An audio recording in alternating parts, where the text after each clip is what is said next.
இப்ப இந்த வீடியோவை நீங்க நிறுத்த முடியலனா அதுக்கு காரணம் உங்கள் கை இல்ல, உங்கள் மூளை. பேருதான் ஸ்க்ரோலிங் ரெஃப்ளெக்ஸ்.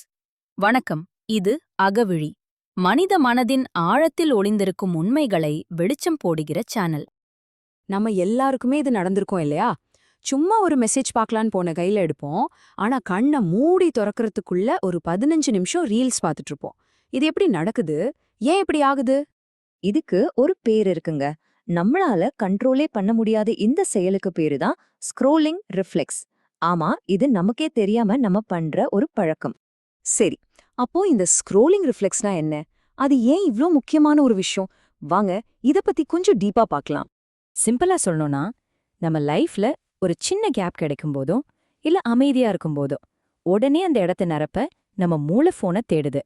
பஸ்ஸுக்காக வெயிட் பண்ணும்போதோ இல்ல ஒரு காஃபி போடும்போது கூட பாருங்க, நம்ம கை ஆட்டோமேட்டிக்கா போனை நோக்கி போகும். இதுதாங்க அந்த பழக்கம். சரி, இதனால என்ன பெரிய பிரச்சனை வந்துட போகுது? சும்மா ஃபோன் தானே பாக்குறோம்.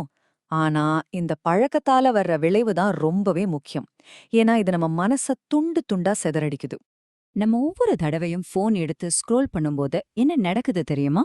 நம்ம மூளைய ஒரு விஷயத்துல இருந்து இன்னொரு விஷயத்துக்கு தாவச் சொல்லி நாமளே கட்டாயப்படுத்துறோம். நம்ம கவனம் ஒரே இடத்துல நிக்கவே நிக்காது. இது ஒரு முடிவே இல்லாத சங்கிலி மாதிரி போய்கிட்டே இருக்கும். ஃபர்ஸ்ட் திடீர்னு வர்ற நோட்டிஃபிகேஷன்ஸ், டிங்குன்னு ஒரு சத்தம், அவ்வளவுதான். நம்ம யோசிச்சுட்டு இருந்த விஷயம் அப்படியே கட்டாயிடும். அடுத்து தலைப்பு செய்திகள் பக்கம் நம்ம கவனம் போகும். நமக்கு சம்பந்தமே இல்லாத நியூஸ் கூட நம்ம மனச ஆக்கிரமிக்க ஆரம்பிச்சிடும். அதுக்குள்ள ஆபீஸ்லேருந்து ஒரு முக்கியமான மெசேஜ், மறுபடியும் நம்ம கவனம் வேற பக்கம். அப்புறம் பார்த்தா கண்ணுல ஒரு ஃபன்னியான வீடியோ மாட்டும், அத பார்க்க ஆரம்பிச்சிடுவோம். இப்படி ஒண்ணு மாத்தி ஒண்ணுன்னு நம்ம கவனம் சிதறி ஒரு எண்டே இல்லாத சக்கரத்துக்குள்ள நம்ம மாட்டிக்கிறோம். ஓகே, இப்படி கண்டினியூவஸா நம்ம கவனம் சிதறிட்டே இருக்கிறதால என்னதான் ஆகுது? இது நம்ம மூளைய ரொம்ப ஆழமா பாதிக்குது. அத பத்தி இப்ப பார்க்கலாம். இப்ப பாருங்க, இந்த சிதறிய கவனம் நமக்கு என்ன கொடுக்குது? வெறும் மேலோட்டமான எண்ணங்கள், ஒரு விதமான மனச்சோர்வு, அப்புறம் ரொம்ப வீக்கான ஃபோக்கஸ். ஆனா இதுக்கு பதிலா நாம ஆழமான கவனத்துக்கு இடம் கொடுத்தா அங்கதான் மேஜிக் நடக்குது.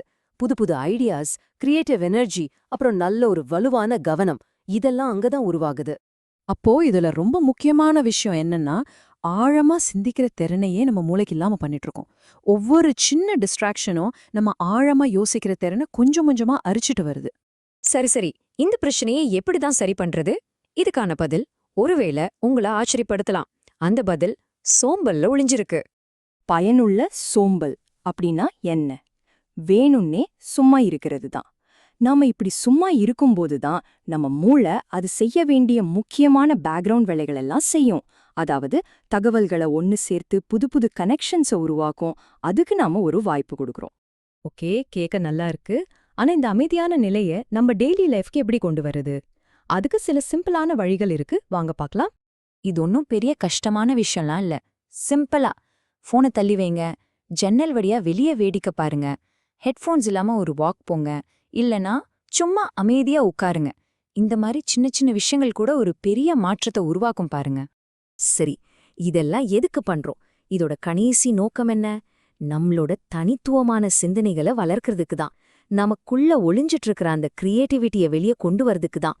இங்கதான் முக்கியமான பாயிண்டே இருக்கு. ஒரு செடி நல்லா வளரணும்னா அதுக்கு நல்ல மண் எவ்ளோ முக்கியமோ அதே மாதிரி நம்மளோட பெஸ்டான ஐடியாஸ் உருவாகிறதுக்கு அமைதியும் போர் அடிக்கிறதும் ரொம்ப ரொம்ப அவசியம். அதனால போர் அடிக்குதுங்கிறத நம்ம ஃபோன் எடுத்து சரி பண்ண வேண்டிய ஒரு பிரச்சனையா பாக்குறத நாம நிறுத்தணும். உண்மையில அது ஒரு பிரச்சனை இல்ல, அது ஒரு வாய்ப்பு.